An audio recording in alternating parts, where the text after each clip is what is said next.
Good morning all of you. Good morning sir.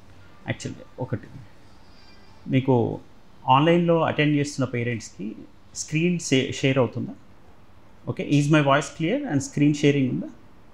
So basically this is our regular attendance sheet for our students. అంటే ఈ ఇయర్కి సంబంధించింది నేను ఇలా display చేశాను. మన స్టూడెంట్స్కి సంబంధించిన రెగ్యులర్ అప్డేట్స్ ఈ అటెండెన్స్ షీట్లో ఉంటాయి. ఇక్కడ డిజిటల్ బోర్డులో డిస్ప్లే చేశాను కదా, అందులో 4 కేటగిరీస్లో స్టూడెంట్స్ని అటెండెన్స్ షీట్ని మనం అసెస్ చేస్తూ ఉంటాము. అండ్ కంపల్సరీ స్టూడెంట్కి సంబంధించిన వేకప్ కాల్ ఏంటి, ఇలా మనం చూస్తే morning wake up call and next classroom attendance, study hour attendance and daily homework చేశారా లేదా, డైలీ హోంవర్క్ అటెండెన్స్. ఇది స్టూడెంట్కి సంబంధించి మనము ఇస్తున్నటువంటిది. సో ప్రజెంట్ ఏదైనా వీకెండ్ టెస్ట్ రాస్తే వీకెండ్ టెస్ట్ యాక్టివిటీకి సంబంధించి వ్యాట్ ఎగ్జామ్, క్యాట్ ఎగ్జామ్ జరిగితే ఇదిగోండి, సపోజ్ దాన్ని సపరేట్గా షీట్లో మెయింటైన్ చేస్తుంటారు. ఒక ఇయర్లో సపోజ్ మన ఇంటర్మీడియట్ ఫస్ట్ ఇయర్ స్టూడెంట్స్ రాసిన ఎగ్జామ్స్ ఇవి. Cat exam 1, cat exam 2, cat exam 3, cat 4 అంటే comprehensive assessment test. Comprehensive assessment టెస్ట్లో యూపీఎస్సీకి సంబంధించిన ఎగ్జామ్స్ కండక్ట్ చేయడం జరుగుతుంది. ఈ బేసిక్ అటెండెన్స్ షీట్లో 4 పారామీటర్స్ ఉండి ఇక్కడ యాక్టివిటీస్ అండ్ క్యాట్ మార్క్స్ ఉంటుంటాయి. కాంప్రహెన్సివ్ అసెస్మెంట్ టెస్ట్ అంటే క్యాట్ అంటే ఎవ్రీ వీక్ మీకు పేరెంట్స్ వాట్సాప్ గ్రూప్ ఉంటుంది. ఆ వాట్సాప్ గ్రూప్లో ఈ క్యాట్ ఎగ్జామ్కి సంబంధించి షేర్ చేస్తారు. వీకెండ్ టెస్ట్ రిజల్ట్స్ ఇలా వస్తాయి. ఇలా టోటల్గా మనకి క్యాట్ ఎగ్జామ్ రిజల్ట్స్ లాస్ట్ 1 ఇయర్గా జరిగిన ఎగ్జామ్స్ ఇవి. ఎవ్రీ వీక్ మనకి క్యాట్ ఎగ్జామ్ జరుగుతుంటుంది. ఇది ఫస్ట్ టెస్ట్, ఇది సెకండ్ టెస్ట్, ఇది థర్డ్ టెస్ట్. ఇదంతా మేము ఇంటర్నల్గా మెయింటైన్ చేసే షీట్ని మీకు వాట్సాప్ ఛానల్లో మన వాట్సాప్ ఏదైతే క్రియేట్ చేసామో గ్రూప్లో దానిలో ఎవ్రీ వీక్ ఇలాంటి క్యాట్ ఎగ్జామ్కి సంబంధించిన రిజల్ట్స్ ఇయర్ లాంగ్ అప్లోడ్ చేస్తూ వస్తుంటాం ఇలా. సో మనకుండే అకాడమిక్ ఇయర్ షెడ్యూల్ ఒకసారి మీకు చెప్తే మీరు కూడా కొంచెం దానికి తగ్గట్టుగా ప్రిపేర్ అయ్యి ఉండొచ్చు, మీ హాలిడేస్ని ప్లాన్ చేసుకోవచ్చు. మనకి అకాడమిక్ ఇయర్ షెడ్యూల్ వచ్చి అప్రాక్సిమేట్గా 9 monthsే యాక్చువల్గా క్యాలెండర్ వర్కింగ్ డేస్ ఇస్తుంది గవర్నమెంట్. కానీ కేవలం 9 monthsలో మనం ఇప్పుడు జూన్ మిడ్లో స్టార్ట్ చేసాము ఇంటర్మీడియట్ ప్రోగ్రామ్ని. జూన్ మిడ్లో స్టార్ట్ చేసిన ఈ ప్రోగ్రామ్ మనము సక్సెస్ఫుల్గా ఎగ్జిక్యూట్ చేయాలంటే మనకి ఎన్ని అవర్స్ దొరుకుతుందో ఒకసారి చూడండి. జూన్ టు అక్టోబర్ మళ్ళీ దసరా హాలిడేస్కి వెళ్ళి వస్తుంటారు. అండ్ నవంబర్, డిసెంబర్ మనకి ఎఫెక్టివ్గా టైం దొరుకుతుంది. అండ్ ఒక 3 months ప్రోగ్రామ్ చేసిన తర్వాత ఒక 3 to 15 days హాలిడేస్ వస్తాయి అక్టోబర్లో. ఒక 10 to 15 days. అంతకుమించి ఎక్కువ బ్రేక్ తీసుకుంటే మనకి షెడ్యూల్ అనేది కష్టమవుతుంది. అంటే రిపోర్టింగ్కి టైంకి రావాలి అంటే అండ్ ప్రోగ్రామ్ కరెక్ట్గా ఎగ్జిక్యూట్ అవ్వాలంటే ఇంకా మనకి సిలబస్ కేవలం ఐపీ సిలబస్ మాత్రమే కాకుండా యూపీఎస్సీ ఫౌండేషన్ అని కూడా ప్యారలల్గా ఇస్తూ వెళ్ళాల్సి వస్తుంది. ఈ ఐపీ సిలబస్ అండ్ ఫౌండేషన్ రెండు ఇవ్వాలంటే మనకి దొరికే అవర్స్ చాలా తక్కువ ఉంటుంది. సో తక్కువ ఉన్నప్పుడు మనం మ్యాక్సిమం యూటిలైజ్ చేసుకోగలగాలి. అలానే ఎక్సెసివ్ స్ట్రెస్ కూడా చేయకుండా చదివించాలి స్టూడెంట్స్ని. అంటే ఎక్కువ స్ట్రెస్ అవ్వకుండా ఈ ఎగ్జామ్స్ కండక్ట్ చేస్తూ వీటిలో వాళ్ళకు వస్తున్న మార్క్స్ పారామీటర్స్ని అసెస్ చేస్తూ వాళ్ళ అటెండెన్స్ షీట్స్ చూస్తూ మనం వెళ్ళాలి. ఈ అటెండెన్స్ షీట్స్ కూడా మీకు 4 పారామీటర్స్లు అని చెప్పాను కదా. డైలీ మార్నింగ్ కంపల్సరీ మాకు ఒక వాట్సాప్ గ్రూప్ ఉంటుంది. 6 o'clockకి వాళ్ళకి వేకప్ కాల్ అయిందా లేదా, తర్వాత వాళ్ళు అక్కడ ఫిజికల్ యాక్టివిటీస్ పార్టిసిపేట్ చేశారా, and evening study hours attendance and pictures అనేవి పోస్ట్ అవుతుంటాయి. సో ఎవ్రీడే మానిటర్ చేసుకుంటూ ఈ ప్రోగ్రామ్ ఎగ్జిక్యూట్ చేసే క్రమంలో వచ్చే ఛాలెంజెస్లో మనకి 2.5 months సమ్మర్ హాలిడేస్ వస్తున్నాయి. 2.5 months అంటే మార్చ్ మిడ్ నుంచి జూన్ ఫస్ట్ వీక్ వరకు మళ్ళీ వర్కింగ్ డేస్ లేవు యాక్చువల్గా గవర్నమెంట్ అఫీషియల్ హాలిడేస్ ప్రకారం. అంటే 1 year మనం టోటల్గా రన్ చేసిన ఈ ప్రోగ్రామ్ డిసెంబర్ 30కి మనకి సివిల్ సర్వీసెస్ సంబంధించి ఐపీకి సంబంధించిన క్లాసెస్ లాస్ట్ జరుగుతాయి. తర్వాత జనవరి, ఫిబ్రవరి 2 monthsే 3 ప్రీ-ఫైనల్స్ కండక్ట్ చేసి ఐపీ ఎగ్జామ్స్ ప్రిపేర్ చేయించాలి. ఐపీ ఎగ్జామ్ అయిన తర్వాత మనకి డిసెంబర్ వరకు ప్రిపేర్ అయిన సివిల్ సర్వీసెస్కి సంబంధించిన క్లాసెస్ జనవరి నుంచి జూన్ వరకు కనుక ఒకవేళ ప్రిపేర్ అవ్వకపోతే టోటల్గా 6 months 5 months బ్రేక్ వస్తే స్టూడెంట్స్ అన్నీ మర్చిపోతారు. సో రీకాలింగ్ కెపాసిటీ తగ్గిపోతుంది. స్టూడెంట్స్ 1 year ఇన్న current affairs classes, GK classes, మొత్తం history, geography, polity, economy classes అన్నీ కూడా మళ్ళీ మనం రివిజన్ చేయించాల్సిన నెసెసిటీ ఉంటుంది. సో 2.5 months టోటల్ బ్రేక్ తీసుకుంటే చాలా డ్యామేజ్ అవుతుంది. అంటే ప్రిపరేషన్ మొత్తం వేస్ట్ అయిపోతుంది. ఎందుకనంటే మనకి అక్టోబర్, నవంబర్లో క్యాట్ నోటిఫికేషన్ వస్తుంది. మీ అందరికీ బహుశా పర్సనల్గా ఇచ్చి పంపించారు. ప్రతి స్టూడెంట్కి ఇది నోటీస్ బోర్డులో ఇచ్చారు. క్యాట్ ఎగ్జామ్కి సంబంధించి అలానే అంటే మీకు ఏమేమి ప్రిపేర్ అవుతున్నారు, ఎలా ప్రిపేర్ అవుతున్నారు, ఏ షెడ్యూల్ ఇస్తున్నారు అనేది ఇలా డే వైజ్గా షెడ్యూల్ ఇచ్చారు. ప్రతి స్టూడెంట్కి వెళ్ళింది, ప్రిన్సిపల్ మ్యామ్ అందరికీ షేర్ చేశారని చెప్పారు. అండ్ మీ గ్రూప్లో కూడా ఇది షేర్ అయింది, దీనికి సంబంధించిన సర్క్యులర్. అండ్ మీకు పర్సనల్గా మళ్ళీ పేరెంట్స్ని దసరా హాలిడేస్ తర్వాత ఒక సోషల్ అవేర్నెస్ ప్రాజెక్ట్ ఇచ్చి అది ఫినిష్ అయినప్పుడు ఇక్కడున్న ఫ్యాకల్టీస్ తోటి మళ్ళీ మీట్ అవ్వండి. ఈ ప్రోగ్రామ్ ఎలా జరుగుతుందో తెలిస్తే మీకు స్టూడెంట్కి మీరు ఎలా బెనిఫిట్ అయ్యేలా చేయొచ్చు అనే ఉద్దేశంతో ఒక సర్క్యులర్ ఇష్యూ చేస్తుంటారు. ఆ సర్క్యులర్ ప్రకారం మీరు వచ్చి మీట్ అవ్వాలని కూడా చెప్తుంటారు మీకు వీలైనప్పుడే. బట్ పర్సనల్గా 1-to-1 మీట్ అయితే మీకు క్లారిటీ వస్తుంది షెడ్యూల్ ఏంటి అనేది. ఎందుకంటే మీకు తెలియదు కాబట్టి ఇందులో షెడ్యూల్స్ పోస్ట్ చేసినా మీకు ఐడియా ఉండకపోవచ్చు. ఇప్పుడు ఇందులో this is all about CLAT exam syllabus. ఈ క్లాట్ ఎగ్జామ్ సిలబస్ని డే వైజ్గా మనము డివైడ్ చేసి ఇచ్చాము. ఈ మొత్తం ఇంటర్మీడియట్ ఫస్ట్ ఇయర్ అయిపోతున్న స్టూడెంట్స్ అండ్ అయిపోయిన తర్వాత మళ్ళీ సెకండ్ ఇయర్కి వస్తున్న వాళ్ళు ప్యారలల్గా. సో ఈ షెడ్యూల్ని దాదాపు మనం 45 days సైకిల్ ఉంటుంది. ఈ 45 days సైకిల్ని 3 times ప్రిపేర్ చేయిస్తే వాళ్ళు క్లాట్ అండ్ అదర్ ఎగ్జామ్స్ని క్లియర్ చేయొచ్చు. అయితే ఈ షెడ్యూల్ ఎందులో పార్ట్ అది చాలా ఇంపార్టెంట్. ఇప్పుడు మీకు ఇచ్చినటువంటి యాప్టిట్యూడ్, రీజనింగ్, కాంపిటేటివ్ ఇంగ్లీష్ ఇవన్నీ సివిల్ సర్వీసెస్ యాప్టిట్యూడ్ టెస్ట్లో భాగం. సీసాట్ అని మనకి సివిల్ సర్వీసెస్ సంబంధించి ప్రిలిమ్స్లో 2 పేపర్లు ఉంటాయి. మొదటి పేపర్ వచ్చి జనరల్ స్టడీస్, రెండో paper civil services aptitude test CSAT అని. సీసాట్లో మనకి అర్థమెటిక్, రీజనింగ్, కాంపిటేటివ్ ఇంగ్లీష్ ఉంటుంది. జనరల్ స్టడీస్లో జీకే, కరెంట్ అఫైర్స్ ఓరియంటేషన్ ఉంటుంది. సో ఇప్పుడు ఫస్ట్ ఇయర్ అంతా వీరికి జీకే, కరెంట్ అఫైర్స్ ఫౌండేషన్ ఉంటే సెకండ్ ఇయర్ ఇప్పుడు ఎంటర్ అవుతున్నప్పుడు ఈ సమ్మర్ నుంచి స్టార్ట్ చేస్తే ఈ యాప్టిట్యూడ్, రీజనింగ్ ఫినిష్ చేయాలి, అర్థమెటిక్, రీజనింగ్. సో ఈ అర్థమెటిక్, రీజనింగ్ సంబంధించిన కాన్సెప్ట్స్ ఒక 40 కాన్సెప్ట్స్ ఉంటాయి. అర్థమెటిక్ 45 days షెడ్యూల్ ఉంటుంది. ఈ షెడ్యూల్ని 3 times ఫినిష్ చేయగలిగితేనే పిల్లలకి టోటల్ సివిల్ సర్వీసెస్కి ప్రిలిమ్స్కి సంబంధించిన ఫౌండేషన్ ఇంటర్మీడియట్లో ఫినిష్ అవ్వడంతో పాటు వీళ్ళు క్లాట్ రాయొచ్చు. అండ్ అక్టోబర్లో వచ్చే నోటిఫికేషన్లో ఎన్డీఏ ఎగ్జామ్ అప్లై చేసే అవకాశం ఉంటుంది. And NIFT designing exams apply చేసే అవకాశం ఉంటుంది. తర్వాత మార్చ్లో వాళ్ళ క్యూట్ ఎగ్జామ్ అప్లికేషన్ మళ్ళీ నోటిఫికేషన్ వస్తుంది. మార్చ్లో క్యూట్తో పాటు IPMAT integrated programme for aptitude management test ఉంటుంది, బిజినెస్ యాప్టిట్యూడ్. అది సేమ్ అదే యూపీఎస్సీ సిలబస్సే ఉంటుంది. అందులో కూడా యూపీఎస్సీ సిలబస్లో జీకే, కరెంట్ అఫైర్స్ ఇది సెకండ్ ఇయర్ అంతా మీరు ఇప్పుడు ప్రిపేర్ అవుతుంది, పిల్లలకి ప్రిపేర్ చేస్తుంది. జీకే, కరెంట్ అఫైర్స్ రివిజన్ చేయిస్తూ అంటే ఎన్సీఆర్టీ ఫౌండేషన్తో పాటు వీళ్ళకి అడిషనల్గా ఈ arithmetic, reasoning, logical ability, skills అనేది డెవలప్ చేయాలి, కాంపిటేటివ్ ఇంగ్లీష్.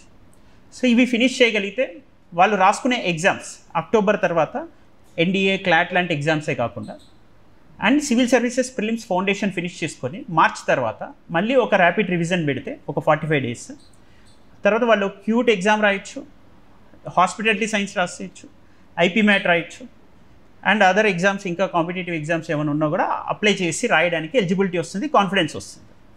ఇది ఈ ప్రోగ్రామ్ ఎగ్జిక్యూట్ చేయాలి. అంటే మనకి 2.5 months ఈ సమ్మర్ హాలిడేస్ని అట్లీస్ట్ ఒక 45 days కుదిరితే కనీసం ఒక 30 days అయినా మనం ఒక 15 days ఎగ్జామ్ తర్వాత బ్రేక్ తీసుకున్నాము. కావాలంటే ఎగ్జామ్ అయిన తర్వాత అగైన్ మళ్ళీ ఒక మే మంత్లో ఒక 15 days బ్రేక్ తీసుకోవచ్చు. మే 15 తర్వాత జూన్ 1 వరకు లేదా జూన్ 5 వరకు బ్రేక్ తీసుకోవచ్చు. అంటే మనం ఇక్కడ ప్రోగ్రామ్ April 1 నుంచి మే 15 వరకు ఒక 45 days ఈ ప్రోగ్రామ్ రన్ చేస్తే స్టూడెంట్స్కి బెనిఫిట్ అవుతుంది. ఇప్పుడు మనం టోటల్ మార్చ్ మిడ్ నుంచి జూన్ 5 వరకు 2 months ప్లస్ వాళ్ళకి ఎగ్జామ్స్ అయిన తర్వాత ఖాళీగా ఉంచితే వాళ్ళ బ్రెయిన్లో ఎలా ఉంటుందో మీకు తెలుసు. వాళ్ళకి రకరకాల ఆలోచనలు ఉంటే వాళ్ళు టీనేజ్లో ఉంటారు, వాళ్ళని కరెక్ట్గా గైడ్ చేయలేము, వాళ్ళన్నీ గుర్తుపెట్టుకోలేరు. ఇవన్నీ మనకి హ్యాండిల్ చేయడం చాలా కష్టమవుతుంది. సో అది మా ఇంటెన్షన్. ఈ షెడ్యూల్ ప్రకారం ఇక్కడ ఏదైతే జరుగుతుందో ఆ షెడ్యూల్కి మనందరం కలిసి వర్క్ చేస్తే బెస్ట్ రిజల్ట్స్ తీసుకొని రావచ్చు. ఇందులో మనకి ఇంకా ఒక గ్రేటెస్ట్ అచీవ్మెంట్ అనేది కూడా మీరు గమనించాలి. ఎలా అంటే మనం జనరల్గా స్కూల్ వరకే ఓన్లీ స్కూల్ ఫౌండేషనే ఇస్తే స్టూడెంట్స్కి 90% రావడం కష్టం అవుతుంది. 10th క్లాస్ వరకు 90%, 100% తెచ్చుకోవడం. ఇక్కడ స్టూడెంట్స్కి ఐపీ సిలబస్లో ఇటు 90% ప్లస్ అండ్ 100%, 100 out of 100 కూడా తెచ్చుకుంటూ 90% ప్లస్ తెచ్చుకుంటూ ఐపీ సిలబస్లో parallel intermediate public exam syllabus చాలా వ్యాస్ట్ ఉంటుంది. ఇంటర్మీడియట్ సిలబస్ మీకు తెలిసి ఉండొచ్చు.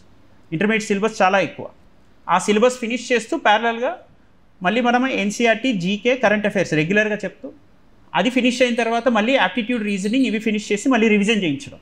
అంటే ట్రిపుల్ సిలబస్ ఉంటుంది.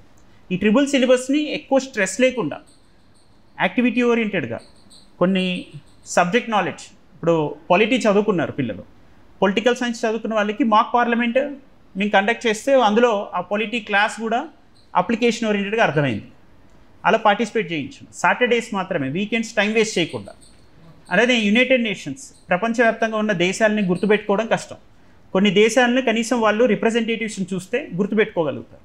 ఒక మోడల్ యునైటెడ్ నేషన్స్ లాంటివి కండక్ట్ చేస్తూ ప్యారలల్గా అంటే కరిక్యులర్ యాక్టివిటీస్ని, ఈ ఎక్స్ట్రా కరిక్యులర్ యాక్టివిటీస్ని ఇంటిగ్రేట్ చేస్తూ మనం ఈ ప్రోగ్రామ్ని తీసుకెళ్తున్నాం. అంటే సిలబస్, ఐపీ సిలబస్ మాత్రమే ఫినిష్ చేయడానికి టైం సరిపోని చాలామందికి వేరే ఇప్పుడు ఏ ఎడ్యుకేషన్ ఇన్స్టిట్యూషన్ చూసుకున్నా ఇంటర్మీడియట్ పబ్లిక్ ఎగ్జామ్లో 100 out of 100 తెప్పించడానికి 24 గంటలు కష్టపడతారు. కేవలం మనం స్ట్రెస్ ఫ్రీగా అటువైపు సిలబస్ ఫినిష్ చేస్తూ ఇటు సివిల్ సర్వీసెస్ ఫౌండేషన్కి సంబంధించిన సిలబస్, ఈ సిలబస్లో మీకు ఒక వర్క్షీట్ ఉంటుంది. అది మీకు ఇప్పటివరకు బహుశా కమ్యూనికేట్ అయ్యి ఉండకపోవచ్చు. అందుకే మనం ఒకసారి డీటెయిల్ కమ్యూనికేషన్ చేద్దామని ఈ సిలబస్ కమ్యూనికేషన్లో ఇక్కడ ఇది హిస్టరీకి సంబంధించి స్టూడెంట్స్ సైన్ చేసింది. స్టూడెంట్స్ క్లాస్ అయిపోయిన తర్వాత ఫ్యాకల్టీస్ క్లాస్ చెప్పిన తర్వాత స్టూడెంట్ సిఆర్ ఒకళ్ళు ఉంటారు, క్లాస్ రిప్రజెంటేటివ్ సైన్ చేస్తారు. ఇది అలా ఒక పాలిటీ ఎన్సీఆర్టీస్, నెక్స్ట్ హిస్టరీ తర్వాత polity. This is history NCERT, this is polity, this is current affairs. ఇలా ఎవ్రీడే స్టూడెంటే ఫ్యాకల్టీ క్లాస్ తీసుకున్న తర్వాత, ఫ్యాకల్టీ క్లాస్ అయిపోయిన తర్వాత స్టూడెంట్ సిగ్నేచర్ చేస్తారు. క్లాస్లో ఎవరైతే మంత్లీ సిఆర్ మారుతుంటారో ఆ సిఆర్ఏ సిగ్నేచర్ చేయడం జరుగుతుంది. ఇలా టోటల్ వర్కింగ్ డేస్ డేట్తో సహా అండ్ టాపిక్తో సహా ఉంటుంది. సపోజ్ మనం హిస్టరీలో ఎన్సీఆర్టీ క్లాసెస్ చూస్తే సంగం ఏజ్ గురించి, గాంధార ఆర్ట్, లిటరేచర్ అని ఇలా టాపిక్స్ రాసి ఆ టాపిక్స్ పైన సైన్ చేస్తారు. అంటే సిలబస్కి సంబంధించిన టాపిక్స్ ఉంటాయి. టాపిక్కి సంబంధించి ఫ్యాకల్టీ క్లాస్లో టీచ్ చేసింది ఈ వర్క్షీట్లో మెన్షన్ చేస్తారు. ఆ వర్క్షీట్ పైన సిగ్నేచర్ చేస్తుంది స్టూడెంట్, క్లాస్లో ఉన్న స్టూడెంటే సిగ్నేచర్ చేస్తారు. ఇలా మొత్తం history, geography, polity, economy last working day చూస్తే మీరు ఎన్సీఆర్టీ క్లాసెస్కి సంబంధించి suppose history class NCERT foundation last working day, last teaching hour మనకి 30 డిసెంబర్ ఉంది. డిసెంబర్ 30వ తారీఖు సిగ్నేచర్ జరిగింది ఇక్కడ స్టూడెంట్ది, క్లాస్లో ఫ్యాకల్టీ టీచ్ చేసిన concept. So exam preparation, national movement early phase అంటే జాతీయోద్యమం గురించి చెప్పారు. ఆ కాన్సెప్ట్ ఏదైతే అయిపోయిందో దాని మీద సిగ్నేచర్ చేసుకున్నారు.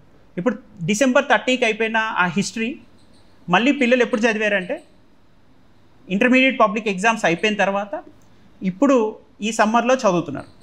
ఒకవేళ ఈ సమ్మర్లో ఎవరైతే కొంతమంది రిపోర్టింగ్కి రాలేదో, చదివించడానికి పంపలేదో స్టూడెంట్స్ని, వాళ్ళు మళ్ళీ ఈ హిస్టరీని ఎప్పుడు చదవాల్సి వస్తుంది? జూన్ తర్వాత.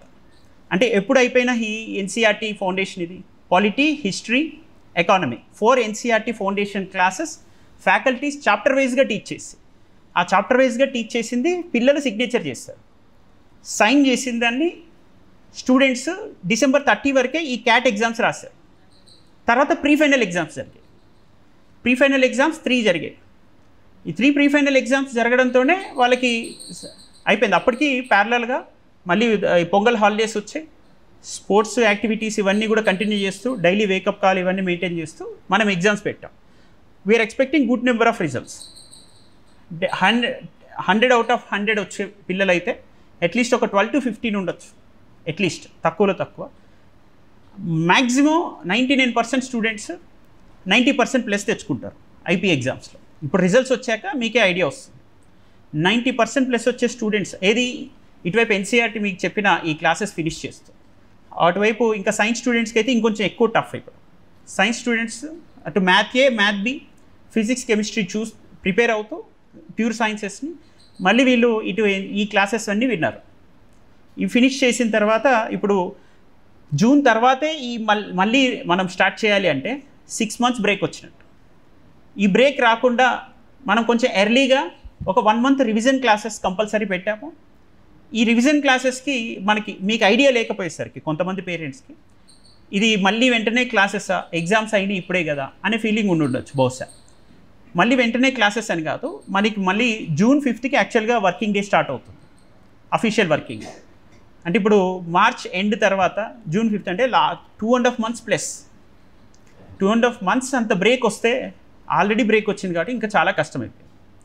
ఇంకొన్ని అంటే జనరేషనల్ చేంజెస్, అంటే మనము ఫ్యూచర్లో కెరీర్ ఎలా ఉండబోతుంది అనేది కూడా కొంచెం ఐడియా ఎడ్యుకేటర్స్కి ఉంటుందా, ఎడ్యుకేటర్స్ మీకు చెప్పే ప్రయత్నం చేస్తున్నారు.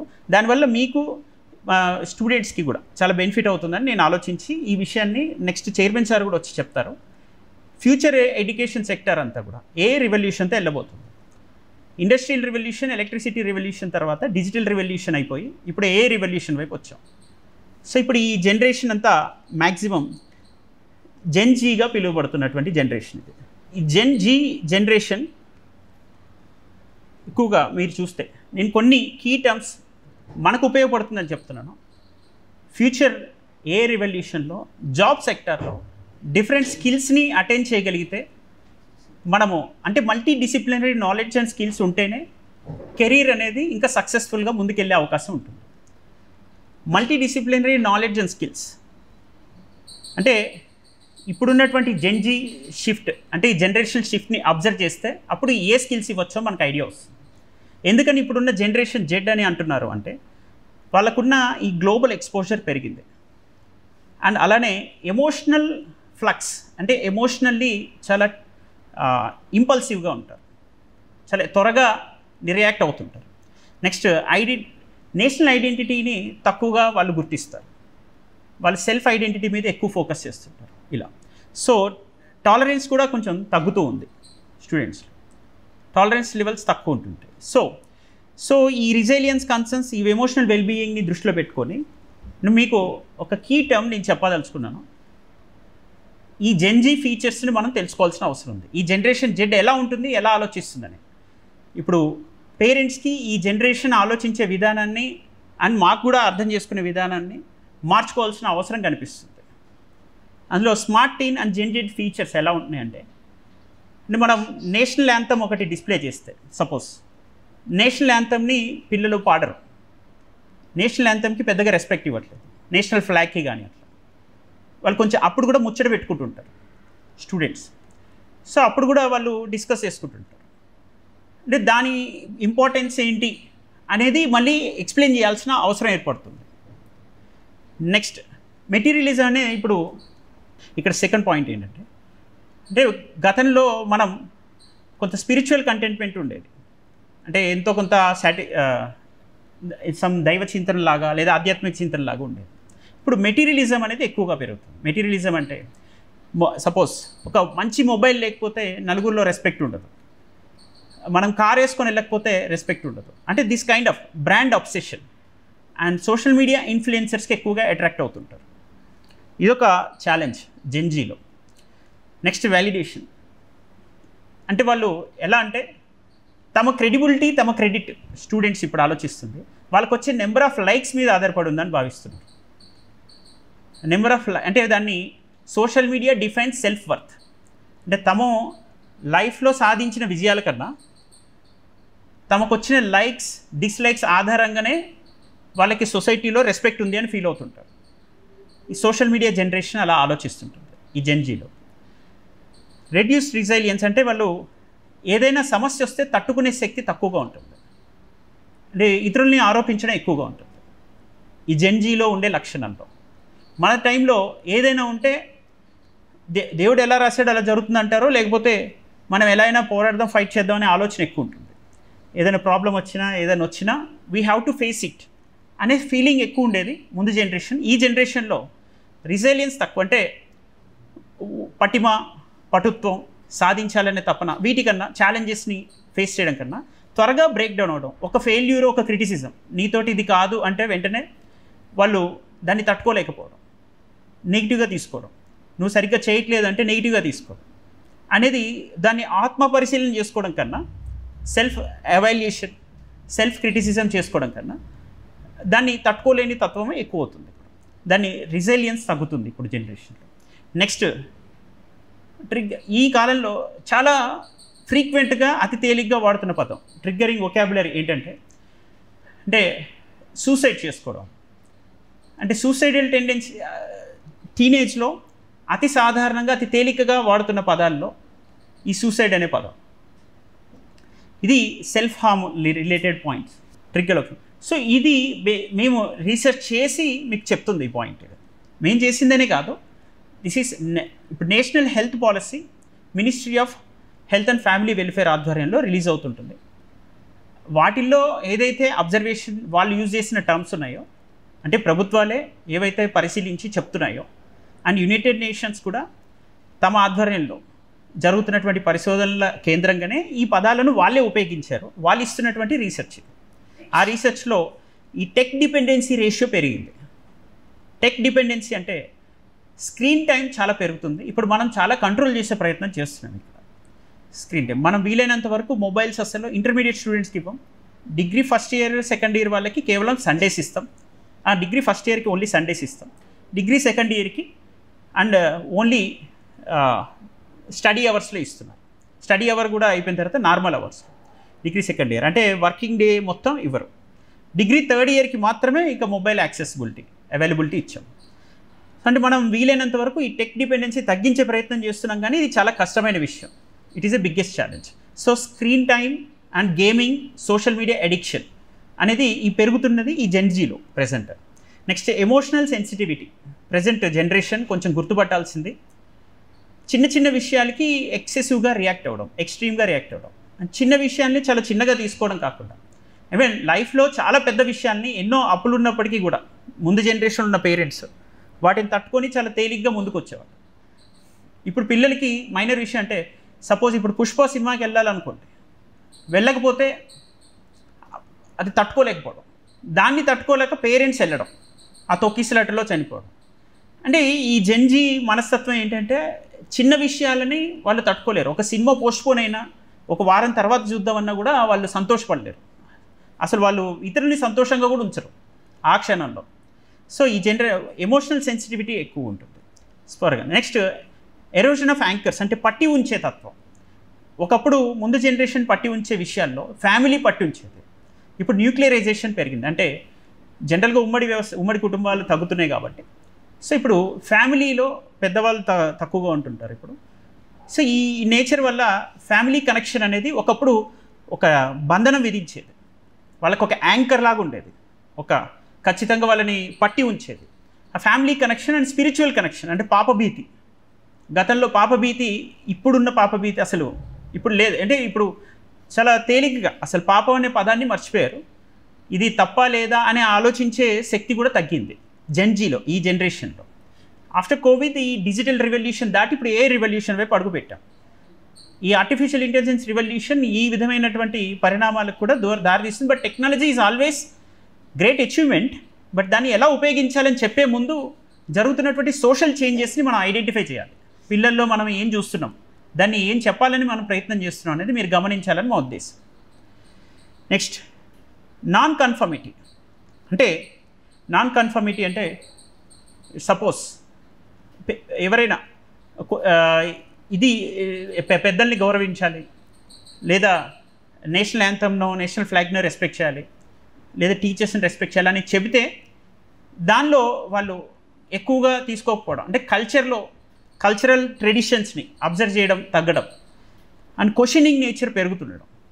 క్వశ్చనింగ్లో అంటే దానిలో ట్రెడిషన్స్ నుంచి దూరం వెళ్ళే, డిసెంగేజ్డ్ ఫ్రమ్ ట్రెడిషన్స్, ఆ ట్రెడిషన్స్ నుంచి దూరం వెళ్ళి క్వశ్చనింగ్ తత్వం అనేది, అంటే ఈ లాజికల్ థింకింగ్ ఏంటిది, క్రిటికల్ థింకింగ్ ఏంటి ఇంకా తెలియకముందే, ఇవేమీ పరిచయం కాకముందే వాళ్ళలో క్వశ్చనింగ్ చూసి మనకి తెలియకుండానే మనం చాలా సంతోషపడతాం వీళ్ళు బాగా మాట్లాడుతున్నారని. కానీ అందులో వీళ్ళు డిటాచ్ అవుతున్నారు, కొన్ని నార్మ్స్ కన్వెన్షన్స్ నుంచి, కొన్ని రెస్పెక్టబుల్ ఎటిక్విటీస్ నుంచి డిటాచ్ అవుతున్నారు. సో దీనికి రూట్ కాజ్ ఏంటి అంటే, దీనికి ఒక కీ టర్మ్ నేను చెప్పదలుచుకుంది. ఇందాక చెప్పిన జెన్జీలో స్మార్ట్ టీన్ ఫీచర్స్ ఉంటాయి. స్మార్ట్ టీన్ ఫీచర్స్లో ఇలా స్కిప్పింగ్ సింబల్స్, మెటీరియలిజం, ఇలా వ్యాలిడేషన్, ఇలాంటివి ఏవైతే ఉన్నాయో సమస్యలు, వీటికి కాజ్ ఏంటి, వీటికి కారణం ఏంటి అని మనం అబ్జర్వ్ చేస్తుంటే, నెక్స్ట్ డిజీ సోషియో అనేది అంటే డిజిటల్ ఓవర్ ఎక్స్పోజర్, అంటే information overloaded and echo chambers అంటారు. వీటిని ఎలా అంటే, మనం ఏదైతే డిజిటల్గా బ్రౌజ్ చేస్తుంటామో అవే మనకి కంటిన్యూస్ రికమెండేషన్స్ వస్తుంటాయి. ఆ కంటిన్యూస్ రికమెండేషన్స్ వల్ల వాటి ఇన్ఫ్లుయెన్స్లో కంటిన్యూస్గా ఉంటుంటాం. దాన్ని ఎకో ఛాంబర్ ఎఫెక్ట్ అంటారు. ఎకో ఛాంబర్ ఎఫెక్ట్ అంటే మనకి ప్రతిధ్వని వినిపించడం. ఒక రూమ్లో మనం మాట్లాడింది తిరిగి మనకి వినిపిస్తుంటుంది, దాన్ని ఎకో అంటారు, ప్రతిధ్వని. ఎకో ఛాంబర్ ఎఫెక్ట్ అంటే ఒక క్లాస్లో మనం, ఒక క్లాస్ కాదు, ఒక స్టూడెంట్ ఒక డిజిటల్ వర్చువల్ ప్లాట్ఫామ్ని యూటిలైజ్ చేయడం, ఉపయోగించడం స్టార్ట్ అయితే ఆ డిజిటల్ ప్లాట్ఫామ్ వాళ్ళకి అదే రికమెండ్ చేస్తుంది. ఒక కంటిన్యూస్గా వాళ్ళు ఫ్యాషన్ డిజైనింగ్ మీదనో కుకింగ్ మీదనో ఇంట్రెస్ట్ చూపిస్తుంటే వాళ్ళకి అవే రికమెండ్ చేస్తూ ఉంటాయి. సో ఆ ఎకో ఛాంబర్లో, ఆ లూప్లో ఉండిపోతారు, అదే ప్రపంచం అనుకుంటారు. అండ్ ఏదైనా వాళ్ళు చదువుకోవాలి, నేర్చుకోవాలంటే ఇన్ఫర్మేషన్ ఓవర్లోడెడ్ ఉంటుంది. ఓవర్లోడెడ్ ఇన్ఫర్మేషన్ వల్ల ఫోకస్డ్ గైడెన్స్ మిస్ అవుతుంది. ఫోకస్డ్, ఇదొకటి చిన్న challenge. Next individualism, personal interest over community identity. అంటే ఇప్పుడు సపోజ్ ఇండివిజువలిజం అండ్ కలెక్టివిజం అంటే, నలుగురు కోసం, నా ఫ్యామిలీ కోసం ఏం చేయాలి, మా ఫాదర్ కోసం ఏం చేయాలి, మా మదర్ కోసం నేనేం చేయాలి, లేదా నా గ్రాండ్ ఫాదర్ మా మదర్ కోసం ఏం చేయాలి, మా కజిన్ కోసం ఏం చేయాలి అని ఎప్పుడూ ఆలోచించడం. అంటే ఇంటికి ఒక పెద్ద కొడుకు ఉన్నాడంటే ఒకప్పుడు మొత్తం బాధ్యతలు తీసుకునే తత్వం. ఇప్పుడు దానికన్నా తన కుటుంబం, తను అనే తత్వం ఇప్పుడు పెరుగుతున్నటువంటి కల్చర్లో ఈ ఇండివిజువలిజం అంటే personal identity more than that of community identity, ఇదొకటి ఛాలెంజ్. అండ్ జనరేషన్ గ్యాప్ అంటే టీచర్స్ కానీ పేరెంట్స్ కానీ అసలు ఈ టీనేజర్స్ ఎలా ఆలోచిస్తున్నారు, ఏం కోరుకుంటున్నారు అనేది గమనించడం కూడా కష్టం అవుతుంది. అంటే ఇప్పుడు మొబైల్ చేతికి ఇచ్చిన తర్వాత మనతో ఉన్నట్టుగా స్టూడెంట్ జనరల్గా మొబైల్ చేతికి ఇచ్చిన తర్వాత మీరు గమనించండి, మనతో ఉన్నట్టు ఉండడు, తను సింగిల్గా ఉన్నాం, నలుగురిలో ఉన్నట్టుగా ఆ వ్యక్తి ప్రవర్తన ఉండదు. సో జనరేషన్ గ్యాప్ చాలా ఉంది. ఆ జనరేషన్, మన జనరేషన్ వాళ్ళు, ఈ ముందు జనరేషన్ వాళ్ళు, నెక్స్ట్ ఇప్పుడు 13s and 18s మధ్యలో ఉన్న ఈ టీనేజ్ 13 to 18 మధ్యలో ఉన్న వాళ్ళ ఆలోచన ధోరణి ఎలా ఉందని గమనించడం కష్టంగా ఉంది. సో ఇదొకటి. ఈ మోరల్ సైన్స్ అనేది ఓవరాల్గా డిక్లైన్ అయిన తత్వంగా బాగా గమనిస్తుంది. రీజన్ ఏంటంటే 20 yearsగా మనము సైన్సెస్ మీద, ప్యూర్ సైన్సెస్ మీద ఎక్కువ ఫోకస్ చేయడం వల్ల ఇది కూడా ఒక కారణంగా కనిపిస్తుంది. ఈ జనరేషనల్ జెడ్ షిఫ్ట్ ఎందుకు జరిగిందన్న. సో మోర్ రూట్ కాజ్ ఏంటి నెక్స్ట్ ఇంకా మనం చూస్తే, ఈ సోషల్ కంపారిజన్లో ఇప్పుడు నాకన్నా ఇన్స్టాలో ఎక్కువ ఫాలోవర్స్ ఉన్న వ్యక్తి పట్ల నాకు ఒక ద్వేషం ఉంటుంది, online N V. So cyber bullying అక్కడే స్టార్ట్ అవుతుంది. అంటే సైబర్ బుల్లియింగ్ లేదా సైబర్ ఛాలెంజెస్ ఏంటి ఇందులో అంటే, అకారణంగా ఒకరిని ద్వేషిస్తూ ఉంటారు. ఆన్లైన్లో మనకి నచ్చని వ్యక్తి ఉన్నారో లేదో అని కూడా వెతుక్కుంటాం మనం. అటువంటి పరిస్థితి. ఈ ఆన్లైన్ ఎన్వి, ఇన్సెక్యూరిటీ, అభద్రత అనేది పెరగడం. Next over protection. మనం కూడా మనకు తెలియకుండానే ఓవర్ ప్రొటెక్షన్, మనం ఎలా అయితే చెప్పామో, స్టూడెంట్ ఒక సినిమాకి వెళ్ళడం గురించి మనం ఎక్కువగా సెన్సిటివ్ ఫీల్ అయిపోతుంటాం. దానికి మనం ప్రాధాన్యత ఇవ్వడానికి ఓవర్ ప్రొటెక్షన్, ఓవర్ కేరింగ్ అనేది జరిగిపోతుంటుంది మనకు తెలియకుండానే. అంటే వాళ్ళు ఒక మొబైల్ అడిగినా 18+ తర్వాత మనం ఇచ్చేద్దామనే ఫీలింగ్ వస్తుంది, బైక్ అడిగినా ఇద్దామనే ఫీలింగ్ రావచ్చు. సో దానిలో ముందు జనరేషన్ ఎటువంటి హర్డిల్స్, అబ్స్టాకిల్స్ని ఫేస్ చేసి ఈ స్థాయికి ఎదిగింది అనే విషయాన్ని వాళ్ళు గుర్తు చేస్తూ వెళ్ళాల్సిన నెసెసిటీ కనిపిస్తుంది ఈ జెన్జీలో. నెక్స్ట్ కమర్షియల్ కల్చర్ అనేది ఇప్పుడు మనకి ఏదైతే ఎక్కువ అడ్వర్టైజ్మెంట్లో, బ్రాండింగ్లో కనిపిస్తుందో అదే గొప్పది అనుకోవడం. లగ్జరీ అనేదే లైఫ్ గోల్ అనుకోవడం. Luxury as a life goal అనుకుంటే అది కమర్షియల్ కల్చర్గా మారింది. అంటే life goal, luxuries life lead చేయడం అని ఎప్పుడైతే మనిషిలోకి వచ్చిందో అప్పుడు వాళ్ళు మెటీరియలిజం అంటే వస్తువుల పట్ల ఎక్కువ ఇంట్రెస్ట్ చూపిస్తారు మనుషుల కన్నా life. So luxury should not be the life goal ఈ కమర్షియల్. ఇప్పుడు జెన్జీలో కనిపిస్తున్న ఫీచర్స్లో నెక్స్ట్ ఇంకొకటి, ఫీచర్స్కి కారణం ఏంటి అని చూస్తే, నెక్స్ట్ ఐసోలేషన్ అంటే న్యూక్లియర్ హోమ్స్ లెస్ యాంకరింగ్. మనం ఇందాక చెప్పుకున్నట్టుగా అంటే ఉమ్మడి సంస్కృతి అనేది తగ్గుతుంది, ఇది న్యూక్లియర్ సిస్టమ్ అనేది న్యూక్లియర్ ఫ్యామిలీ కల్చర్ అని పెరుగుతుంది. నెక్స్ట్ అలానే వన్ డైమెన్షనల్ ఎవాల్యుయేషన్, ఇంకా ఇది చెప్పాలంటే వాల్యూస్ కన్నా మార్క్స్ అండ్ మనీకి ఎక్కువ వాల్యూ ఉంటుంది. అంటే రెస్పెక్ట్ అనేది ఒక ఏదైనా ఫంక్షన్కి వెళ్ళినప్పుడు ఇంటర్మీడియట్లో 60% వచ్చిందంటే వాడు మొద్దు అనే ఫీలింగ్తో మాట్లాడతారు అందరు. సో మార్క్స్ మనీ అనేది రెస్పెక్ట్ని పెంచేటట్టుగా మారింది. ఇది కూడా ఈ జనరేషనల్ షిఫ్ట్కి కారణమైంది. సో ఇప్పుడు మనం చూస్తే ఈ స్పీడ్ ప్రెస్, ఇంకోటి ఈ ప్రాబ్లమ్స్ ఏం జరగబోతున్నాయి ఫ్యూచర్లో, మరి ఇలానే మనం కంటిన్యూ చేస్తే దీనికి సొల్యూషన్స్ ఏంటి అని ఈ 2 అంశాలు చెప్పాక next hour chairman sir will interact with you. తర్వాత మళ్ళీ పర్సనల్గా 1-to-1 మీరు ఇంటరాక్ట్ అవ్వచ్చు స్టూడెంట్ స్పెసిఫిక్గా. నేను చెప్పిన మేజర్ కీ టర్మ్ ఇక్కడ స్పీడ్ ప్రెస్. అంటే ఈ జెన్జీ సిస్టమ్ని కంటిన్యూ చేస్తే వచ్చే ప్రాబ్లమ్స్ ఏంటంటే సోషల్ మీడియా ఎడిక్షన్ పెరుగుతుంది. అంటే 10 times per day, ఏజ్ పెరుగుతున్న కొద్దీ social media usage 10x per day. ఒకరోజు గంట నుంచి 10 గంటలు కూడా దానికే కేటాయించే అవకాశం ఉండొచ్చు.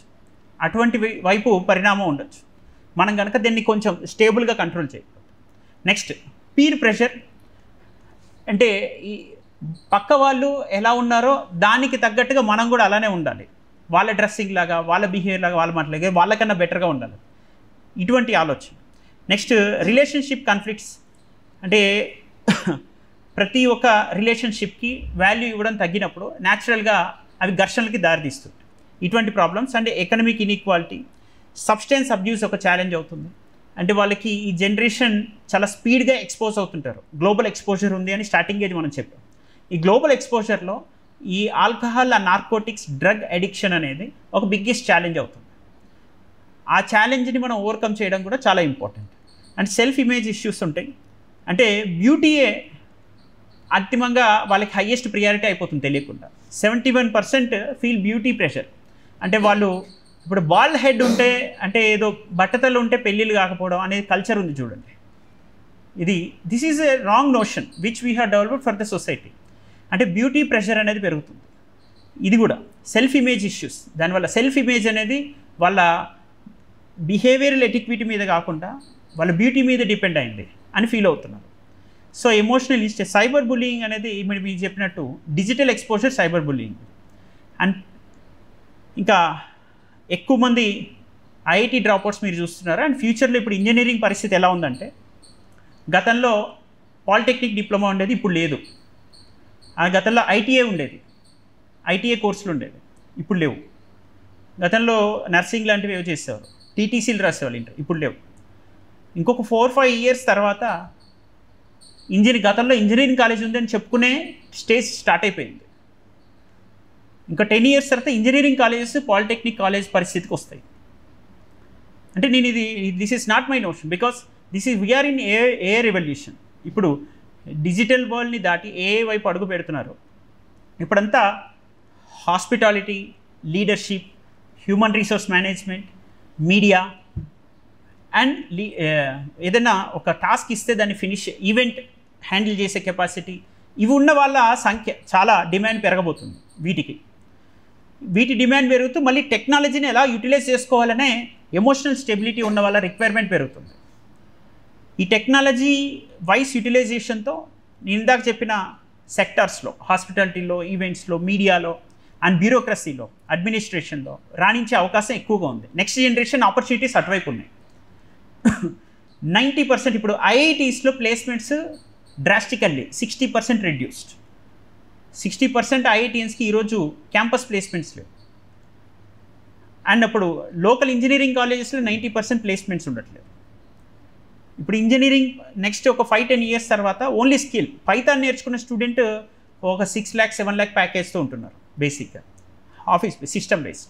ఇవి కాకుండా హెచ్ఆర్లో అండ్ లీడర్షిప్ రోల్ ప్లే చేస్తున్న వాళ్ళు, అండ్ కమ్యూనికేషన్ స్కిల్స్, కాన్ఫిడెన్స్ ఉండి టీమ్ స్పిరిట్తో వర్క్ చేసే కెపబిలిటీ ఉన్న వాళ్ళు, ఆర్గనైజేషన్స్ లీడ్ చేస్తున్న వాళ్ళకి ప్యాకేజెస్ ఎక్కువగా ఉంటుంది మీరు గమనిస్తే. సో ఇది ఫ్యూచర్లో జరుగుతున్నటువంటి ఈ పరిణామాన్ని దృష్టిలో పెట్టుకొని మనము ఒక సింపుల్గా మీకు అర్థం కావడానికి ఒకటే కరిక్యులం మల్టిపుల్ ఎగ్జామ్స్ అని చెప్పి, అంటే civil services aptitude reasoning and NCERT ఫౌండేషన్తో పాటు కొన్ని కమ్యూనికేషన్ స్కిల్స్ స్టూడెంట్స్కి పార్టిసిపేషన్ ఓరియంటెడ్ లెర్నింగ్, అంటే వాళ్ళు ఒక డిబేట్స్లో పార్టిసిపేట్ చేయాలి, speakathon, campus talk, symposiums and scientific research paper, ఇవన్నీ కూడా వాళ్ళకి కంటిన్యూస్గా జరుగుతుంటే వాళ్ళలో slowly confidence, knowledge, communication, language competency ఇవన్నీ డెవలప్ అయ్యి వాళ్ళు నెక్స్ట్ జనరేషన్ లీడర్స్గా తయారవడానికి అవకాశం ఉంటుంది.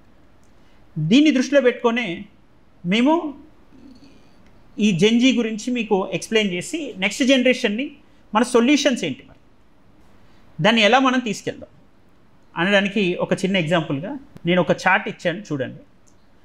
అని మనం వాల్యూ ఎడ్యుకేషన్ అంటున్నాం. ఆ వాల్యూనే ఒక కీ టర్మ్గా మీకు చెప్తున్నాం. వాల్యూ ఆర్ అంటే ఫ్యూచర్ కోర్స్ ఆఫ్ యాక్షన్ ఏంటి, ఒకటి civil society and education institution responsibility ఎలా ఉండాలి, తర్వాత పేరెంట్స్ రెస్పాన్సిబిలిటీ ఎలా ఉండాలి పిల్లల విషయంలో అనేది మేము చెప్పాలనుకొని మేము చేసిన రీసెర్చ్ మీ ముందు పెడుతున్నాం. ఒక education institution as a civil society value or అంటే ఫ్యూచర్ కోర్స్ ఆఫ్ యాక్షన్ ఎలా ఉండబోతుంది అంటే, వాల్యూ టర్మ్ నేను డిస్ప్లే చేసి ఎక్స్ప్లెయిన్ చేస్తున్నాను. అంటే వాల్యూ ఎడ్యుకేషన్ అంటే మోరల్ రీజనింగ్, సిటిజన్షిప్ ఉండాలి. అంటే మోరల్లీ మనం కరెక్ట్ ఉంటున్నామా, రాంగ్ ఉంటున్నామా, లగ్జరీకి ప్రియారిటీ ఇస్తున్నామా, మెటీరియల్కి ప్రియారిటీ ఇస్తున్నామా, లేదా మనిషికి ప్రియారిటీ ఇస్తున్నామా, మన క్యారెక్టర్ ఎలా బిల్డ్ చేసుకుంటున్నాం అనే విషయం మీద వాల్యూ ఎడ్యుకేషన్. కంపారిజన్ అవసరం లేదు, మనతో మనం కంపీట్ అవ్వాలి, మనతో మనం పోటీపడి గతంలో మన స్కిల్స్ ఏంటి, ఇప్పుడు మన స్కిల్స్ ఏంటి, 10th వరకు మనం ఎట్లున్నాం, ఇంటర్మీడియట్ ఫస్ట్ ఇయర్కి ఎట్లున్నాం, సెకండ్ ఇయర్ ఎట్లున్నాం అనే skills. Next art based learning అంటే స్టూడెంట్స్లో ఒక ఎంపతి, సహానుభూతి, ఇతరుల స్థానంలో నిలబడడం, థియేటర్ స్కిల్స్, మ్యూజిక్ ఇవన్నీ ఉంచితే స్టూడెంట్స్లో ఒక పాజిటివ్ మైండ్ సెట్ డెవలప్ అవుతుంది, ఒక పాజిటివ్ స్పిరిట్ ఉంటుంది. సో వీటితో పాటు ఇంకా లైఫ్ స్కిల్స్ అనేవి చాలా ఇంపార్టెంట్. అంటే రిలేషన్షిప్ ఎడ్యుకేషన్ అంటాం లైఫ్ స్కిల్స్ అంటే మనుషులతో ఎలా గౌరవప్రదంగా నడుచుకోవాలి, పెద్దవాళ్ళతో ఎలా గౌరవప్రదంగా నడుచుకోవాలి, ఫెయిల్యూర్ని ఎలా హ్యాండిల్ చేయాలి, failure is stepping stone for success అని ఎలా నేను పాజిటివ్గా దాన్ని రిసీవ్ చేసుకోగలగాలి. అంటే లైఫ్ స్కిల్స్, జీవన నైపుణ్యాలు పెంపొందించుకోవడం, వాటిని పెంపొందించే దిశగా మన కరిక్యులం స్ట్రెంథెన్ చేసుకోవాలి. అండ్ పేరెంటల్ కౌన్సిలింగ్ ఇలాంటివి మేము నిర్వహించాలి. ఇలాంటివి నిర్వహిస్తే మీ పార్టిసిపేషన్ యాక్టివ్గా ఉండాలి. అఫ్కోర్స్ ఇది మీకు అంతకుముందు ఇలాంటివి ఎక్స్ప్లెయిన్ చేద్దామనే ఒక సోషల్ అవేర్నెస్ ప్రాజెక్ట్ ఇచ్చి దసరా అప్పుడు మీకు ఒక సర్క్యులర్ ఇష్యూ చేస్తారు మీ వాట్సాప్ గ్రూప్లో. అప్పుడు వచ్చి మీరు మీట్ అయితే మీకు కొంచెం ఎక్స్ప్లెయిన్ చేద్దాం మా ఫ్యాకల్టీస్తాను. హవెవర్ కొంతమంది అసలు మీట్ అవ్వలేదు ఎక్కువ మంది. సో ఇప్పుడు మనకి మీట్ అవ్వడానికి వచ్చిన కొంతమందికి కూడా మేము ఇది ఎక్స్ప్లెయిన్ చేయగలుగుతున్నాం. ఇంకా ఫ్యూచర్లో మీ పార్టిసిపేషన్ ఉంటే మీకు ఇటువంటి అవేర్నెస్ ప్రోగ్రామ్ వల్ల మీకు మీ స్టూడెంట్స్ని ఇంకొంచెం నర్చర్ చేయడానికి టుగెదర్ మనం వర్క్ చేయడానికి అవకాశం ఉంటుంది, కలిసి పనిచేయచ్చు. అది అందులో మన కమ్యూనిటీ రోల్ మోడల్స్ అంటే గతంలో మన గ్రాండ్ పేరెంట్స్ కానీ లేదా ఒక అచీవర్ లైఫ్లో ఒక పాజిటివ్ మోటోతో అచీవ్ చేసిన ఫ్రీడమ్ ఫైటర్స్ కానీ లేదా ఏదైనా ఎంటర్ప్రెనర్ టాటా కానీ ఇలాంటి వాళ్ళు అంటే వాటి నుంచి రోల్ మోడల్స్ నుంచి మనం ఏం నేర్చుకోవాలి అని నేర్పించడం. And responsible media, digital literacy చాలా ఇంపార్టెంట్. అంటే మన లిటరసీ అంటే కేవలం ర్యాంకులు మార్కులు అన్నట్టు కాకుండా అసలు లైఫ్ స్కిల్లో భాగంగా digital literacy is fundamental point. Because digital world is necessary. Students digital వరల్డ్లోకి ఎంటర్ అవ్వక తప్పదు, డిజిటల్ వరల్డ్ని యూటిలైజ్ చేయక తప్పదు, వారు ఏ ప్రొఫెషన్లో ఉన్నా తప్పదు. కానీ డిజిటల్ లిటరసీ అనేది మైండ్ఫుల్ యూజ్ అనేది ఇంపార్టెంట్. అంటే మనం ఏ టైంలో దాన్ని యూజ్ చేయాలి, ఏ టైంలో యూజ్ చేయకూడదు, ఎంత మేరకు యూజ్ చేయాలనే మైండ్ఫుల్ డిజిటల్ లిటరసీ మనం కంపల్సరీ కల్పించాలి. ప్రతి ఒక్క ఎడ్యుకేషన్ ఇన్స్టిట్యూషన్కి దేశవ్యాప్తంగా ఉన్న అతిపెద్ద ఛాలెంజ్. నేను ఒక 100s ఆఫ్ కాలేజెస్లో డిఫరెంట్ ప్లేసెస్లో సెమినార్స్ పిలిచినప్పుడు వెళ్తే వాళ్ళందరికీ ఉన్న పెద్ద ఛాలెంజ్ మొబైల్ అంటున్నారు. మొబైల్ లేకపోతే ప్రపంచం లేదు. కానీ మొబైల్ ఎందుకు ఛాలెంజ్ అయింది అంటే mindful use of mobile phones అనేది తగ్గింది. మొబైల్ మనల్ని ఉపయోగించేసుకుంటుంది, మనం దాన్ని ఉపయోగించుకునే బదులు అలాంటిది పెరిగింది. Next value education, moral reasoning, citizenship నుంచి మొదలు పెడితే కంటిన్యూస్గా మనము ఆర్ట్ బేస్డ్ లెర్నింగ్ ఇదంతా వాల్యూ అనే నేను ఫుల్ సర్కిల్లో దాని అబ్రివేషన్ని ఎక్స్ప్లెయిన్ చేయడం జరిగింది. నెక్స్ట్ రూట్స్ విత్ వింగ్స్, ఫైనల్గా parents and also education institution చేయాల్సినవి. మనం ఎడ్యుకేషన్ ఇన్స్టిట్యూషన్గా వింగ్స్ స్టూడెంట్స్లో వరల్డ్ వ్యూ ఉంటుంది, వాయిస్ ఉంటాయి, ఐడియాస్ ఉంటాయి. ఇప్పుడు వస్తున్న జనరేషన్ ఐడియాస్ చాలా ఇన్నోవేటివ్గా ఉంటున్నాయి, చాలా క్రియేటివ్గా థింక్ చేయగలుగుతున్నారు. సో వాళ్ళ వాయిస్, వాళ్ళకున్న వరల్డ్ వ్యూ, వాళ్ళకున్న ప్రపంచ జ్ఞానం పరిజ్ఞానాన్ని, నెక్స్ట్ వాళ్ళకున్న గ్లోబల్ కనెక్ట్ అంటే వాళ్ళు ప్రపంచంలో ఎవరితో అయినా ఎలా అయినా కనెక్ట్ అవ్వగలుగుతున్న నైపుణ్యాన్ని, అలానే వాళ్ళకున్న ఎక్స్ప్రెషన్ ఎబిలిటీ, వాళ్ళు వ్యక్తీకరించిన నైపుణ్యాన్ని వీటిని గమనిస్తే వాటిని నర్చర్ చేసుకుంటే కొన్ని వాల్యూస్ ఇవ్వగలిగితే వాటికి, అంటే వాళ్ళకున్న ఈ స్కిల్స్ యాప్టిట్యూడ్ అంటాం, అంటే సహజ సామర్థ్యం, వాళ్ళకున్న అభిరుచి, ఈ అభిరుచికి ఒక వైఖరి తోడవ్వాలి, యాటిట్యూడ్ కావాలి. ఆ వైఖరి ఏంటి అని గమనిస్తే respect, ownership, originality, tradition, strength. అంటే రూట్స్ ఇవి, అంటే వింగ్స్, రూట్స్ విత్ వింగ్స్ అని పెట్టాము మేము చేయాల్సింది. Education institution and civil society, civil సొసైటీలో మీడియా వస్తుంది, ఫిల్మ్స్ వస్తాయి, సినిమాలు వస్తాయి సివిల్ సొసైటీలో. వీళ్ళందరూ కలిసి ఇది చేయాలి, కానీ ఎవరు చేయడానికి సిద్ధంగా లేరు. ఓన్లీ ఎడ్యుకేషన్ ఇన్స్టిట్యూషన్ మీదనే ఎక్కువ భారం పడుతుంది. విద్యా సంస్థలే మొత్తం బాధ్యత తీసుకోవాల్సి వస్తుంది స్టూడెంట్ నర్చరింగ్ విషయంలో.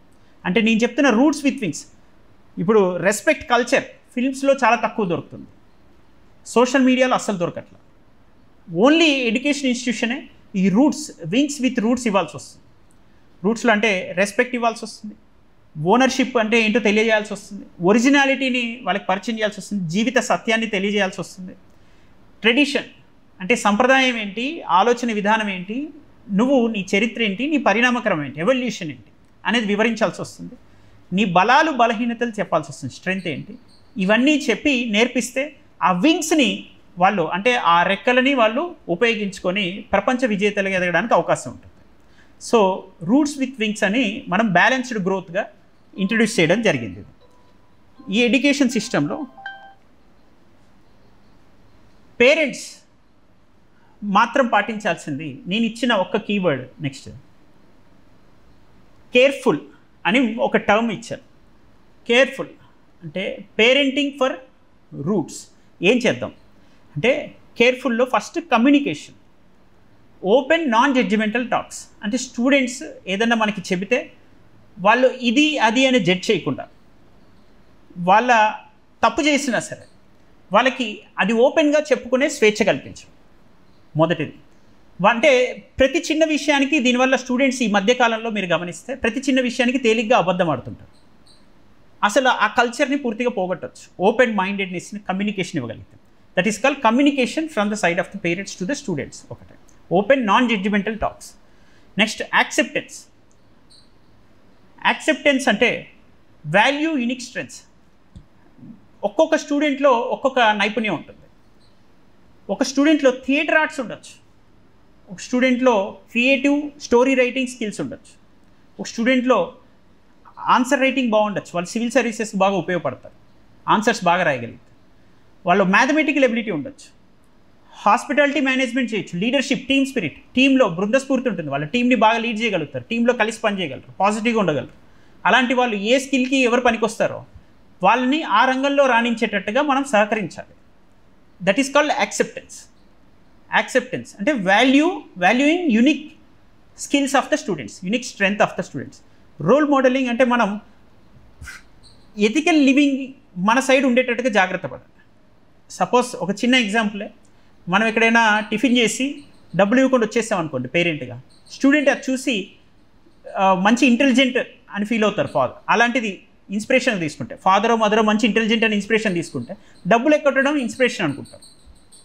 దాని బదులు మర్చిపోయినా సరే తిరిగి వెళ్ళి మనం డబ్బులు ఇచ్చేస్తే, మనం టిఫిన్ చేసిన ప్లేస్లో ఎట్టి పరిస్థితుల్లో నువ్వు ఇలా చేయకూడదని స్టూడెంట్కి చెప్తే దాన్ని రిజిస్టర్ చేసుకొని ఫ్యూచర్లో ఎప్పుడు కూడా తను ఒక చీటర్గా ఆలోచించడం, క్రిమినల్ మైండింగ్ లేకుండా, అంటే వాళ్ళలో ఒక ఎథికల్ థింకింగ్ వస్తుంది, ఎథికల్ మైండ్ మేకప్ వస్తుంది. సో మన రోల్ మోడలింగ్ అనేది మన సైడ్ నుంచి కూడా జాగ్రత్త పడాలి. కొంచెం చిన్న చిన్న విషయాల్లో మనకు తెలియకుండా కొన్నిసార్లు మనకు జరిగిపోతుంటే మళ్ళీ తర్వాత దాన్ని సరిదిద్దుకుంటుంటే. Empathy and understanding struggles and mental health, this is also very important. Mental health. Next freedom, boundaries with autonomy, ఇది కూడా ఇంపార్టెంట్.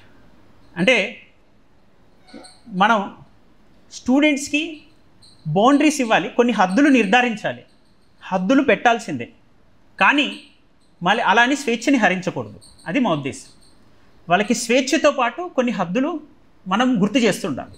స్వేచ్ఛని ఇవ్వాలి, కెరీర్లో చాయిస్కి ఆపర్చునిటీస్ ఇవ్వాలి, కానీ వాళ్ళు కెరీర్లో ఏది పడితే అది చేస్తా అంటే మళ్ళీ కొంచెం ఒక ఎడ్యుకేటర్ని కలిసో ఒక మెంటర్ని కలిసో సరైన ఒపీనియన్ తీసుకొని పిల్లల సైకోమెట్రిక్ అనాలిసిస్ టెస్ట్ చేసి వీళ్ళు దేనికి సూట్ అవుతారో దేనికి సూట్ అవ్వరో కొంచెం జాగ్రత్త పడి చెక్ చేసుకొని ఆ తర్వాత వాళ్ళకి ఎంకరేజ్ చేస్తే బాగుండొచ్చు. వాళ్ళు సూట్ కాకపోయినా నేను సూపర్ స్టార్ అయిపోతా అనగానే మనం వెంటనే ఎంకరేజ్ చేయలేం కదా. సో సూట్ అవుతారా లేదా అనేది కూడా చూసుకోవాలి. వాళ్ళకి ఫ్రీడమ్ ఇవ్వాలి. అట్ ద సేమ్ టైం వాళ్ళకి వాళ్ళ హద్దులు గుర్తు చేయాలి. తమకున్న స్తోమత ఏంటి, తమ ఏం ఆలోచిస్తున్నారో, తమ స్కిల్స్ ఏంటి అనేది. ఇందులో వాళ్ళు ఎక్కడ నెగిటివ్గా తీసుకోకుండా. నెక్స్ట్ అండర్స్టాండింగ్ డిజిటల్, అంటే లెర్న్ టెక్ అండ్ యాప్స్. అంటే మనం కూడా పిల్లలతో పాటు ఏదైనా కొత్త విషయాలు ఉంటే నేర్చుకోగలిగితే వాళ్ళ మైండ్ సెట్ ఎలా ఉందని బాగా అర్థం చేసుకోగలుగుతాం. మేము కూడా అదే పనిలో ఉంటాం ఇప్పుడు. సో వాళ్ళ మైండ్ సెట్ ఎలా ఉందో అర్థం చేసుకుంటే దాన్ని బట్టి మనం వాళ్ళకి తగ్గట్టుగా మన ప్రోగ్రామ్స్ని కొంచెం డిజైన్ చేసి కన్విన్స్ చేసి ఈ టీనేజ్ అనే టెండర్ ఏజ్ని దాటేటట్టుగా ప్లాన్ చేయొచ్చు.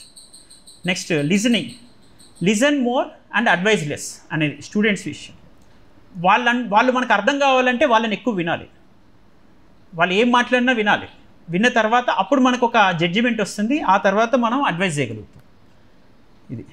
This is what. అంటే ఈ కేర్ఫుల్ అనే టర్మ్ని పేరెంట్స్కి మాత్రం సంబంధించింది అయితే, మిగతా టర్మ్ వాల్యూయర్ అనేది ఎడ్యుకేషన్ ఇన్స్టిట్యూషన్ తీసుకోవాల్సిన రెస్పాన్సిబిలిటీగా, మేము సెల్ఫ్గా అటానమస్గా తీసుకున్న రెస్పాన్సిబిలిటీ. దీనికి ఎంటైర్ సివిల్ సొసైటీ రెస్పాన్సిబిలిటీ ఉంటుంది. హౌవెవర్ పౌర సమాజం దానికి సిద్ధంగా లేదు. పౌర సమాజం అంతా కూడా ఇప్పుడు సోషల్ మీడియా మీకు తెలుసు, అంతా సెన్సేషనలిజంతో, ప్రోపగాండాస్తో అండ్ ఈ బ్యూటీ ప్రెషర్తో, ఈ లైక్స్ డిస్లైక్స్తో, ఈ ఇన్స్టా బ్రేకప్, ఇన్స్టా లవ్స్తో ఇలా నడిచిపోతుంది సమాజం అంతా. సో వాళ్ళు చాలా తక్కువ మంది మాత్రమే మనకి ఈ వాల్యూర్ ఫ్యూచర్ కోర్స్ యాక్షన్ విషయంలో ఈ వాల్యూర్ని కన్సిడర్ చేస్తున్నారు ఎడ్యుకేషన్ ఇన్స్టిట్యూషన్. కాబట్టి ఈ ఇచ్చిన దీనికి సంబంధించి పర్సనల్గా ఎవరైనా 1-to-1 ఇంటరాక్ట్ అవ్వాలన్నా అండ్ ఫ్యూచర్లో ఇప్పుడు ఇది మిస్ అయిన వాళ్ళు ఎవరైనా ఉన్నా కూడా పేరెంట్స్, వాళ్ళందరికీ మళ్ళీ మీ వాట్సాప్ గ్రూప్లో పర్సనల్గా మీకు షేర్ చేస్తాం. ఈ వీడియోని రికార్డ్ చేసింది షేర్ చేసిన దాన్ని మళ్ళీ విని చూడండి. విన్న తర్వాత ఒకసారి కన్సల్ట్ చేయండి. పర్సనల్గా 1-to-1 ఇంటరాక్ట్ అవ్వండి. 1-to-1 ఇంటరాక్షన్లో ఈ ఫ్యాకల్టీస్తో మాట్లాడండి, ఎడ్యుకేటర్స్తో, మెంటర్స్తో, కౌన్సిలర్స్తో ఇంటరాక్ట్ అవుతుండండి. Your frequent interaction is very important. కేవలం స్టూడెంట్ యూనిలాటరల్గా స్టూడెంట్ చెప్పింది వినడం అంటే మనకి కంప్లీట్ స్టూడెంట్కి ఈ టీనేజ్లో అంత జడ్జిమెంట్ ఉండదు. అసలు సబ్జెక్ట్ పట్ల ఎలా అర్థం చేసుకోవాలనే కంప్లీట్ నాలెడ్జ్ ఉండదు. కంప్లీట్ నాలెడ్జ్ ఇక్కడ ఉన్నటువంటి ఫ్యాకల్టీస్కి, మెంటర్స్కి, ఎడ్యుకేటర్స్కి, దానిలో ఎక్స్పీరియన్స్ ఉన్న వాళ్ళకి, రీసెర్చ్ చేస్తున్న వాళ్ళకి ఎక్కువ ఉంటుంది. మీరు ఒక 1 hour కేటాయించగలిగితే నెల మొత్తంలో జస్ట్ 1 hour కేటాయించగలిగితే మీకు కూడా చాలా మంచి నాలెడ్జ్ వస్తుంది. ఆ నాలెడ్జ్ మీతో పాటు ఇంకో నలుగురికి ఎక్కువ హెల్ప్ అవుతుంది అండ్ ఎస్పెషల్లీ మీ పిల్లలకి హెల్ప్ అవుతుందని మా ఉద్దేశం అది. So this is our vision of producing next generation leaders from KP's 21st Century IAS academy. So ఏమన్నా మనకి ఫ్యూచర్ కోర్స్ ఆఫ్ యాక్షన్లో arithmetic reasoning civil service aptitude టెస్ట్లో భాగంగా ఇస్తున్నాము. CSAT ఏదైతే సివిల్ సర్వీసెస్ ప్రిపేర్ అవుతున్నారో ప్రతి student civil services foundation compulsory ఇప్పుడు సమ్మర్లో రాని వాళ్ళు వచ్చే ప్రయత్నం చేయండి.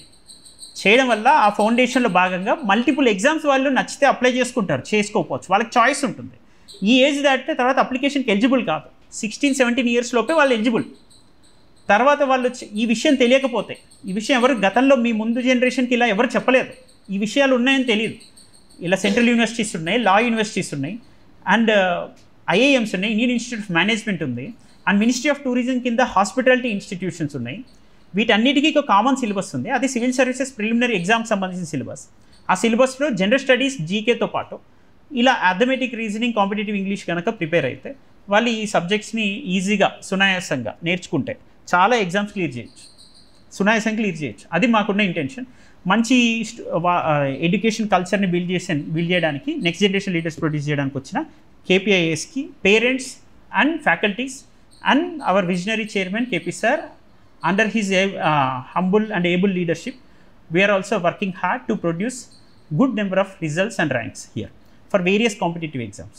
All the very best and thank you.